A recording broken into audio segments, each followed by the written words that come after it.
गुरुकुल की तरफ से कक्षाएं हम आयोजित करते हैं और आज का जो विषय है वो है न्याय दर्शन। हमारी आने वाले समय में न्याय दर्शन की कुछ कक्षाएं होने वाली हैं, उन्हीं के संबंध में ये जानकारी है। न्याय होता क्या है, करते कैसे हैं, न्याय और निर्णय में अंतर क्या है, न्याय को स्थापित करने के लिए कितने साधनों का प्रयोग होता है, ये सब ऋषि गौतम ने हमें दिया है। उसे अपने दैनिक जीवन में कैसे अप्लाई कर सकते हैं, कैसे उसे लागू कर सकते हैं और उसके क्या लाभ होंगे, इसे समझाने का मैं प्रयास करूंगा। तो आइए, ये क्लास मात्र आधे घंटे की है। इसमें मैं अपनी स्क्रीन आप लोगों के सामने साझा करूंगा। कुछ चित्र हैं जिन्हें आप देखेंगे और वही विषय के संबंध में आपको काफ़ी जानकारी उन चित्रों से मिलेगी। तो आइए, मैं अपनी स्क्रीन आप लोगों के सामने साझा कर देता हूं और जब तक ये क्लास चलेगी आपके फ़ोन म्यूट रहेंगे। क्लास जैसी समाप्त होगी आपके फ़ोन में अनम्यूट करूंगा। आपके मन में अगर कोई प्रश्न होगा कक्षा से संबंधित विषय को लेके, तो आपके प्रश्नों के उत्तर देने का मैं प्रयास करूंगा। आइए विषय को आरंभ करते हैं। देखिए, स्क्रीन पर एक सिद्धांत दिया हुआ है। नॉर्मली हम इसे नहीं जानते अगर हम गुरुकुल में नहीं पढ़ते तो। निमित्तिक ज्ञान और स्वाभाविक ज्ञान क्या होता है। नॉलेज तो नॉलेज है, पर निमित्तिक नॉलेज, स्वाभाविक नॉलेज, ये होती क्या है, तो इसे समझा देता हूँ। संसार में जब भी कोई प्राणी किसी भी नॉलेज को लेकर जन्म लेता है, अर्थात उसने वह नॉलेज कहीं से सीखी नहीं है, वह माँ के गर्भ से इस नॉलेज को लेकर आया है, तो उस ज्ञान को कहते हैं स्वाभाविक ज्ञान। अर्थात वह ज्ञान उसके स्वभाव में है, उसके डीएनए के भीतर वह ज्ञान है। परंतु कुछ नॉलेज, कुछ ज्ञान ऐसा होता है कि एक प्राणी जब संसार में आता है तब उसके पास वह नॉलेज थी नहीं, उसने सीखी किसी के माध्यम से, किसी को निमित्त बनाकर, मीडियम के थ्रू, किसी गुरु के थ्रू, माता पिता के थ्रू, संसार में किसी को माध्यम या निमित्त बनाकर उसने ये विद्या सीखी। तो उस नॉलेज को, उस ज्ञान को, उस विद्या को कहते हैं नैमित्तिक ज्ञान। मनुष्य के पास जो नॉलेज होती है वो लगभग 90% नैमित्तिक ज्ञान है और पशुओं के पास जो नॉलेज होती है वो 90% लगभग स्वाभाविक ज्ञान है। आप देख लीजिए इसे दैनिक जीवन में अप्लाई करके। अगर आप जानवरों को देखेंगे तो एक पैदा हुआ जानवर भी पानी में तैर सकता है, जबकि उसने तैरना किसी से नहीं सीखा। और मनुष्य को सीखना पड़ता है जन्म लेने के बाद। इसे सिखाने के लिए ट्रेनर्स लगते हैं। कोई भी जानवर, कोई भी प्राणी संसार में जन्म लेता है तो उसे सीखना नहीं पड़ता कि उसका भोजन क्या है, वह अपने स्वभाव से अपने भोजन को चुन लेता है। गाय घास फूस चुन लेती है, शेर मांस चुन लेता है। और मनुष्य को सिखाना पड़ेगा। अगर आपने मनुष्य को नहीं सिखाया तो मनुष्य बूढ़ा होकर मर जाएगा, पर उसे ये पता ही नहीं चलेगा इसका भोजन क्या है। और यही संसार में हो रहा है। ऑस्ट्रेलिया, ताइवान, चाइना जैसे कुछ देश तो ऐसे हैं जहां छोटे छोटे मरे हुए बच्चों का मांस भी खाया जाता है, क्योंकि सिखाने वाला कोई नहीं। पहले समय में आचार्य गुरुकुल में सिखाया करते थे, अब सिखाने वाला भी कोई नहीं है। यहाँ तक कि हमें अपना मित्र किसे बनाना है, अपना पार्टनर किसे बनाना है, अपने प्रेम का चुनाव कैसे करना है, पशु पक्षियों के भीतर, प्राणियों के भीतर ये स्वाभाविक ज्ञान होता है। वो फिजिकल पावर देखते हैं, वो गुण देखते हैं, स्वभाव देखते हैं, स्वास्थ्य तक देखते हैं, तब जाके पशु पक्षी अपने पार्टनर का चयन करते हैं। और यहाँ मनुष्यों को अगर देखा जाए तो हमें अपने मित्र, अपने प्रेमी, अपने पार्टनर तक का चुनाव नहीं करना आता, और यही समस्या हो रही है। देखिए, लव जिहाद का शिकार जितनी भी महिलाएं होती हैं ये इसीलिए होती हैं क्योंकि वो चुन ही नहीं पाती। उन्हें वो नॉलेज सीखने को मिली ही नहीं कि चुनाव कैसे किया जाता है मित्र और शत्रुओं। तो यहाँ पर इस विषय को बताने का उद्देश्य है कि मनुष्य के जीवन में ज्ञान महत्वपूर्ण है। और कौन सा ज्ञान? निमित्तिक ज्ञान। अर्थात उसे अपने जीवन के 90% कार्य करने के लिए जो ज्ञान चाहिए वो सीखना पड़ेगा। और इस ज्ञान में सबसे महत्वपूर्ण वस्तु होती है न्याय करना। तो न्याय कोई भी मनुष्य माँ के गर्भ से सीखकर पैदा नहीं होता, उसे सीखना पड़ता है। गुरुकुलों में रहकर, विद्वानों के संग रहकर, आचार्यों के संग रहकर, ऋषियों की विद्या पढ़कर उसे सीखना पड़ता है। और सीखेगा तब जब उसे सबसे पहले ये पता चलेगा, उसे ये सीखना पड़ेगा कि न्याय होता क्या है। करना तो बाद में है। करते कैसे हैं वो बाद में है, पर न्याय होता क्या है। आज मैं इस मीटिंग में गुरुकुल का प्रचारक होने के नाते पूरी जिम्मेदारी के साथ ये घोषणा करता हूं कि इस मीटिंग में शायद ही कोई व्यक्ति होगा जो न्याय की सही सही परिभाषा जानता होगा, वो भी अगर गुरुकुलों से जुड़ा हुआ है तो। अन्यथा तो अनेकों जज, अनेकों लॉयर्स, एडवोकेट्स, पता नहीं कितनों से मैं चर्चाएं कर चुका हूं, भारत में न्याय होता क्या है ये विधिवत कोई सिखाता ही नहीं है। तो न्याय करते कैसे हैं, न्याय होता क्या है, ये सीखना पड़ेगा। और न्याय करने के लिए जो कसौटी है, जो पैरामीटर है, वो है विद्या। और विद्या भी कौन सी? सत्य ज्ञान, जो ट्रू नॉलेज है, ऑथेंटिक नॉलेज अगर आपके जीवन में है किसी भी विषय को लेकर जिसके संबंध में न्याय करना है, तभी आप न्याय कर पाएंगे। और ये विद्या याद रखना गुरुकुलों में ही सिखाई जाती है, मदरसों में नहीं सिखाई जाती, कॉन्वेंट स्कूलों में नहीं सिखाती, वहां तो भ्रमित जानकारी दी जाती है। तो एक बालक, एक व्यक्ति अगर मदरसों से पढ़ा हुआ है, चर्चों से निकला है, कॉन्वेंट स्कूलों से पढ़कर निकला है, तो वो न्याय नहीं कर सकता, क्योंकि न्याय करने के लिए तो चाहिए विद्या, सत्य ज्ञान, जो गुरुकुलों में ही दिया जाता है। जैसे श्री राम के जीवन में था, जैसे श्री कृष्ण के जीवन में था। वे हमारे लिए क्यों पूजनीय हैं? क्योंकि उन्होंने जीवन में न्याय की स्थापना की, न्याय का पालन किया, इसीलिए वो हमारे जीवन में महत्वपूर्ण है। अन्यथा तो बल, प्रसिद्धि, सारे अन्य गुण रावण के जीवन में भी थे, पर वह हमारे लिए पूजनीय नहीं है। विचार कीजिए, क्या ज्ञान, आपके मन में प्रश्न हो सकता है, क्या रावण के जीवन में ज्ञान नहीं था? उसे तो वेदों का विद्वान कहते हैं, निसंदेह उसके जीवन में ज्ञान था, पर उसके जीवन में जो ज्ञान था उसके ऊपर अहंकार, वासना, लालच, अधर्म, अनैतिकता और क्रोध छा गया था, जिससे उसका ज्ञान भ्रमित हो गया। उसे पता ही नहीं कि न्याय क्या है और अन्याय क्या। और याद रखना, मनुष्य की एक प्रवृत्ति होती है, हमारे शास्त्रों में दिया हुआ है, मनुष्य इस संसार में रहकर जो भी कार्य करता है उसे ऐसा लगता है, अंदर से उसकी एक भावना होती है कि वो जो भी करे वह सही ही कर रहा है, वह जो भी कर रहा है वह न्याय ही कर रहा है। अगर मैं आपसे पूछूं कि रावण ने जितने भी पाप किए अपने जीवन में, क्या लगता है उसने ये पाप न्यायपूर्ण होकर किए? उसके ये कार्य अन्यायपूर्ण थे या न्यायपूर्ण? हम जानते हैं कि रावण ने अन्याय किया, परंतु यही प्रश्न अगर रावण से पूछा जाए तो रावण कहेगा कि नहीं, मैंने जो किया वह न्यायपूर्ण किया। मेरी बहन का अपमान हुआ, मेरी बहन की नाक काट दी गई, उसका बदला लेने के लिए मैंने सीता का अपहरण किया। वो कहेगा कि मैंने इतना सा भी अन्याय नहीं किया। और इसी कारण, क्योंकि जीवन में ज्ञान नहीं है, सत्य विद्या नहीं है, इसी कारण मदरसों से पढ़े हुए लोग, मदरसों से निकले हुए लोग जितने भी संसार में पाप करते हैं, ये पाप समझकर किए ही नहीं जाते। वे अपने पापों को जस्टिफाई करते हैं क्योंकि उनके जीवन में नॉलेज नहीं है।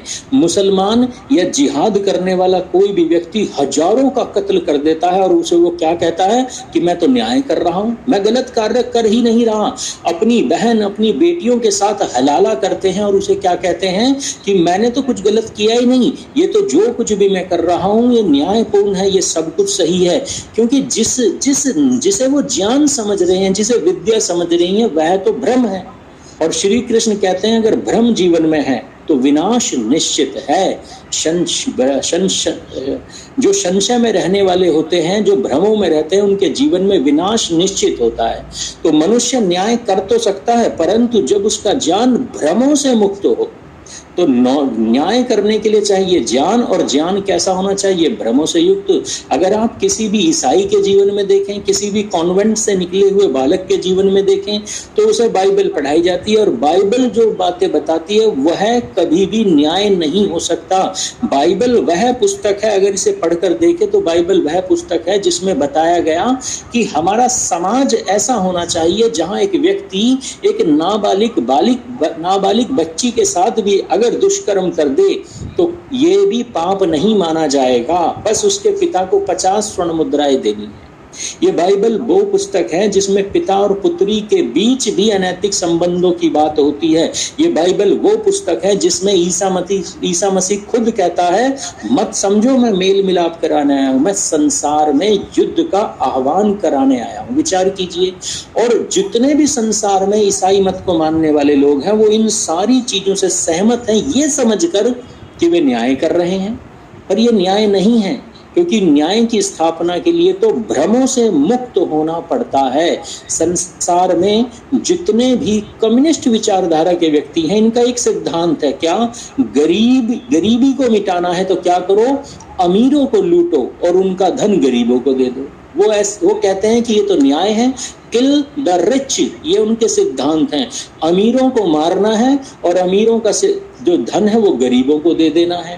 पर अगर उनसे पूछा जाए कि जब आपने अमीरों को मारकर गरीबों को उनका धन दे दिया और गरीबों को आपने अमीर बना दिया, तो इस गरीबी से अमीर बने हुए व्यक्ति को भी मारना होगा क्या?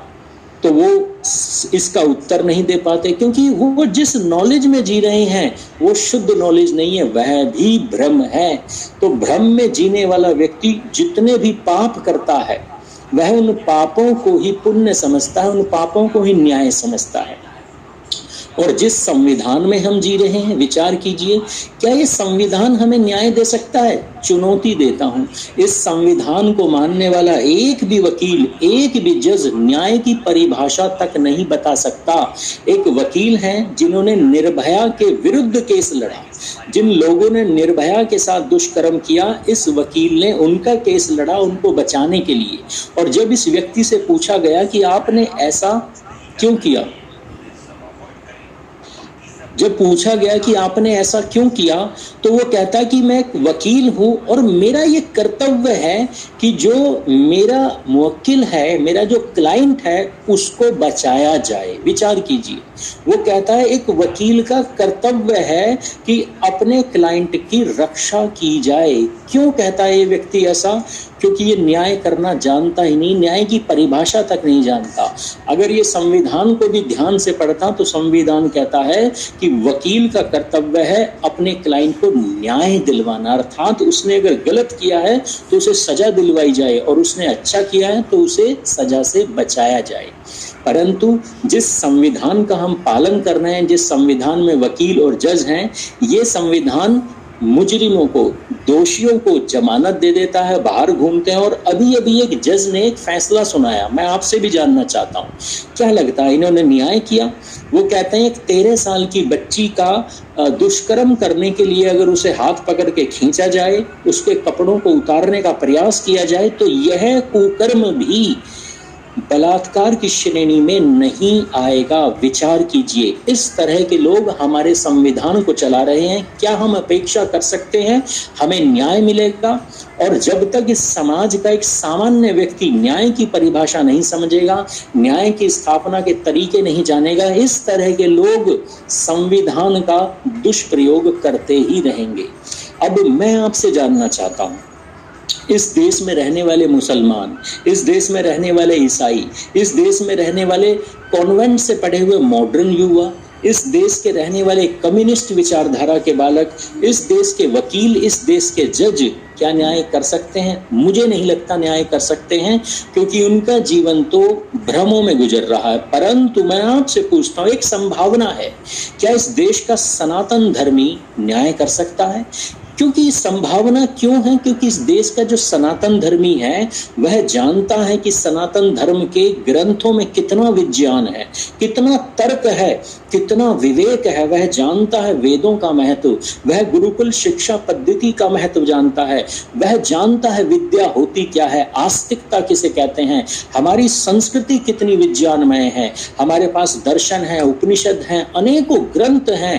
कर्म फल का सिद्धांत अगर कोई सही जानता है तो वह सनातन धर्मी ही जानता है। और अगर इस स्टेज पर मैं आपसे पूछूं क्या सनातन धर्मी न्याय कर सकता है, तो आप कहेंगे निस्संदेह कर सकता है। परंतु विचार कीजिए, अगर आप मानते हैं कि सनातन धर्मी न्याय कर सकता है, तो हमें ये भी समझना पड़ेगा कि आज जितने सनातन धर्मी हैं, लगभग 100 करोड़ सनातन धर्मी इस देश में रहते हैं, इन सनातन धर्मियों में से कितने सनातन धर्मी हैं जो ये जानते हैं कि वेदों में लिखा क्या है। इस देश के बाबाओं ने ऐसा भ्रमित किया है, वो कहते हैं इस हमारे वेदों में इतिहास लिखा हुआ है, राजाओं की कथाएं लिखी हुई हैं। जिन गुरुकुलों पर मैं गर्व कर रहा हूं, आपको जानकर आश्चर्य होगा, मुट्ठी भर गुरुकुल बचे हुए, और एक एक गुरुकुल में किसी में 5, किसी में 10, किसी में 25, किसी में 30, इस तरह से ब्रह्मचारी विद्या का ग्रहण कर रहे हैं। विचार कीजिए, यानी मुट्ठी भर बालक हमारे वैदिक गुरुकुलों में अध्ययन करते हैं। और जिस विद्या पर हम गर्व कर रहे हैं कि सनातन धर्म विद्या पर आधारित है, वह सनातन धर्म आज अंध आस्थाओं का केंद्र बन गया है। अगर बिल्ली भी रास्ता काट जाए तो सनातन धर्मी के रोंगटे खड़े हो जाते हैं। विचार कीजिए, अगर चौराहे पर नींबू और मिर्च पड़ा देख ले तो सनातन धर्मी अपना रास्ता बदल देता है, उसकी आत्मा कांप जाती है। ऐसा डरा हुआ व्यक्ति क्या न्याय की स्थापना कर सकता है? आस्तिकता के नाम पर हम पता नहीं किस किस वस्तु की पूजा कर रहे हैं। मजारों की पूजा, मुसलमानों की कब्रों की पूजा, गोबर, प्लास्टिक, ईंट, पत्थर, थर्माकोल की सुंदर सुंदर चाइनीज आकृतियों को भगवान मानकर पूज रहे हैं। विज्ञानमय संस्कृति आज पाखंड और अंधविश्वासों का अड्डा बनती चली जा रही है। हम जानते ही नहीं दर्शन, उपनिषद और वास्तविक मनुस्मृति होती क्या है, उसमें लिखा क्या है। कर्म फल का सिद्धांत, इस सिद्धांत को तो सनातन धर्मियों ने अचार बना दिया है, तोड़ मरोड़ कर ऐसा एक तरफ कर दिया है कि आप कितने ही कुकर्म कर लो, बस थोड़ा सा दान दे दो, गंगा जी में स्नान कर लो, कुंभ में डुबकी लगा लो, तुम्हारे सारे बुरे कर्म माफ हो जाएंगे। क्या ये था हमारा कर्म फल सिद्धांत जिस पर श्री राम और श्री कृष्ण चला करते थे? भिन्न भिन्न जातियों, उपजातियों, भिन्न भिन्न भागों में बटा हुआ सनातन धर्मी कभी न्याय की स्थापना नहीं कर सकता, क्योंकि आज इसके जीवन में भ्रम है। सनातन धर्मी, आज जो सनातन धर्मी है, ये इतने भ्रमों में, इतनी अविद्या में, इतने पाखंड में जी रहा है कि ये आज न्याय कर ही नहीं सकता। विचार कीजिए, स्क्रीन पर आप देख रहे हैं कि वीडियो रन हो रही है। इस वीडियो में जो लोग दिख रहे हैं ना, ये सनातन धर्म का नेतृत्व कर रहे हैं। विचार कीजिए, नेतृत्व करने वाले लोग इस तरह के हैं सनातन धर्म। हम सनातन धर्मी अपने महापुरुषों को गाली देते हैं, हम महादेव को, उन्हें चिलम पिलाते हैं, हम सेकुलरिज्म का चोला ओढ़कर घूमते हैं, हम भाईचारा निभाते हैं। हमारे जो लोग बाबा हैं, हमारे जो साधु हैं, ये सेकुलरिज्म का पालन करते हैं। हम पता नहीं धर्म के नाम पर किस किस वस्तु को भगवान मानकर पूछते हैं। क्या हम धर्म की रक्षा कर सकते हैं? क्या हम न्याय कर सकते हैं? क्योंकि बिना न्याय किए संस्कृति, समाज और धर्म की रक्षा की नहीं जा सकती। तो मित्रों, अगर न्याय की स्थापना करनी है तो न्याय समझना होगा, और न्याय करते कैसे हैं ये बताया है ऋषि गौतम ने अपनी पुस्तक न्याय दर्शन में, जो गुरुकुलों में पढ़ाई जाती है। अगर इस विद्या को विधिवत पढ़ोगे तो हमारे एक आचार्य हैं, वो 3 महीने का समय लेते हैं, और इन कक्षाओं को हम कम समय में, संक्षिप्त में, इतनी मात्रा में बताने का प्रयास कर रहे हैं कि एक सनातन धर्म का युवक समझ जाए कि न्याय क्या है, न्याय करते कैसे हैं। तो ऋषि गौतम कहते हैं 16 साधन होते हैं, 16 चीजें हैं, इन्हें समझना पड़ेगा। इनमें प्रमाण है, दृष्टांत है, निर्णय क्या होता है, वाद क्या है, छल किसे कहते हैं, सिद्धांत किसे कहते हैं, प्रयोजन क्या है, संशय कब पैदा होता है, तर्क कैसे करते हैं, ये सारी चीजें बताई हैं। जिनमें 8 तरह के तो प्रमाण हैं, 12 तरह के प्रमेय हैं, अर्थात वो सिद्धांत जो हमें पहले से पता होने चाहिए। 12 तरीके ऐसे होते हैं कि कोई भी व्यक्ति, विधर्मी, हमारा शत्रु 12 तरीकों से हमारे पक्ष का खंडन कर सकता है। अगर हम इन 24 तरीकों को नहीं जानेंगे तो ये चीजें हमें पता होनी चाहिए। 22 ऐसे तरीके होते हैं जिन्हें हम निग्रह स्थान कहते हैं न्याय दर्शन में। अगर ये हमें नहीं पता और हमने उनका पालन नहीं किया, उन बिंदुओं का, तो हमारा पक्ष कमजोर हो जाएगा। आज सनातन धर्मियों का पक्ष भारत में नहीं, संसार में कमजोर है। आज हम अपने धर्म को मंचों पर नहीं ला पा रहे हैं, क्योंकि हमें पता ही नहीं कि अपनी बिंदुओं को, अपने पक्ष को कैसे मजबूत करना है। और हमारे शत्रु जानते हैं कि किस तरह से हमारे पक्ष को कमजोर किया जाता है। तो ऋषि गौतम ने ये 16 साधन इसीलिए बनाए हैं। इन साधनों को अगर हम जान ले, हमारा बालक, हमारा युवक समझ ले, तो याद रखना वह युवक संसार के किसी भी मंच पर खड़ा हो जाए, वह जो भी बात करेगा वह न्यायपूर्ण करेगा। उसे अगर अपने देश का प्रतिनिधित्व करना है, अगर धर्म का करना है, अपने समाज का करना है, तो वह न्यायपूर्वक इनका प्रतिनिधित्व कर पाएगा। और अगर हमारे बालक न्याय नहीं समझ पाए तो भले ही वो डॉक्टर बन जाए, इंजीनियर बन जाए, वो सिवा अन्याय के संसार में कुछ भी नहीं कर सकते। अगर न्याय दर्शन सीखना है तो YouTube पर भी बहुत वीडियोस हैं, बहुत सारी पुस्तकें आपको मिल जाएंगी। आचार्य सत्यजीत जी हैं, रोजड़ गुरुकुल के बहुत बड़े विद्वान हैं।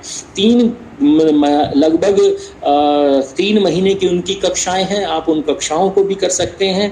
पर इसमें थोड़ी सी जटिलता है। उस जटिलता से निकालने के लिए हमने क्या किया कि मात्र 8 घंटे की कक्षाओं को हमने आयोजित किया है। पहले भी कुछ महीने पहले भी ये कक्षाएं हमने आयोजित की थी और काफ़ी लोगों ने इन कक्षाओं से जुड़कर बहुत कुछ सीखा है। उनके वीडियोस, अनुभव वीडियोस भी हम बीच बीच में भेजते रहते हैं। तो इसीलिए फिर से, चूंकि जून की छुट्टियां चल रही हैं और मैं चाहता हूं जो हमारे युवा हैं, गुरुकुलों से, स्कूलों से छुट्टी लेकर घर पर बैठे हुए हैं और बहुत सारी दूसरी एक्टिविटीज कर रहे हैं, सीख रहे हैं, अगर माता पिता चाहें तो उन्हें 8 घंटे के इस कोर्स से जोड़ सकते हैं। अगर इस कोर्स को आप अपने बच्चों को करवाना चाहें या आप खुद करना चाहें तो ये कक्षाएं 13, 14, 15 और 16 तारीख को आरंभ हो रही हैं। दिन है शुक्रवार, शनिवार, रविवार और सोमवार। 2-2 घंटे की ये कक्षाएं हैं। शाम को 7:30 बजे से 9:30 बजे तक ये कक्षाएं चलती हैं। इन कक्षाओं की एक विशिष्टता है, वो भी बता देता हूँ। इन कक्षाओं में, जैसे अभी ये भूमिका है, इसमें मैंने आपके माइक म्यूट किए हुए हैं, परंतु जो मेन क्लासेज होती हैं उसमें चर्चाओं के माध्यम से कक्षाओं को आगे बढ़ाया जाता है।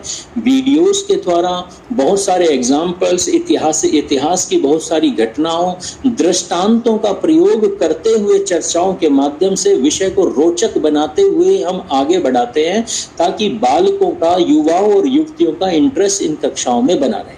अगर आप चाहते हैं कि ये 4 दिन की कक्षाएं आप करना चाहते हैं तो स्क्रीन पर जो नंबर दिया हुआ है, हमारे प्रचारक हैं रवि प्रकाश जी, इनका नंबर ये नोट कर लीजिए, 9811679898। एक छोटी सी सहयोग राशि है, वो भी हम इसीलिए लेते हैं ताकि आप सीरियसली इस क्लास को करें। अगर ये राशि नहीं लेंगे तो कैजुअली करेंगे, जो हम अलाउ नहीं करते। तो ये 200 रुपए की राशि है। इसी नंबर पे आप पेटीएम, गूगल पे या फोन पे कर दीजिए। और जिसे भी क्लास करनी है आपके घर में, उनकी पर्सनल डिटेल यानी कि उनका नाम, एजुकेशन, लोकेशन, फोन नंबर इसी नंबर पर व्हाट्सएप करना। जब ये आप कर देंगे कल तक, तो आपको एक नए ग्रुप में जोड़ा जाएगा जो न्याय दर्शन की क्लास के लिए ही हमने अलग से बनाया है। यहाँ पर ये क्लास हमारी यहाँ पर समाप्त होती है। अगर आपके मन में कोई भी प्रश्न हो आज के विषय को लेके, कक्षाओं को लेके, तो मैं आपके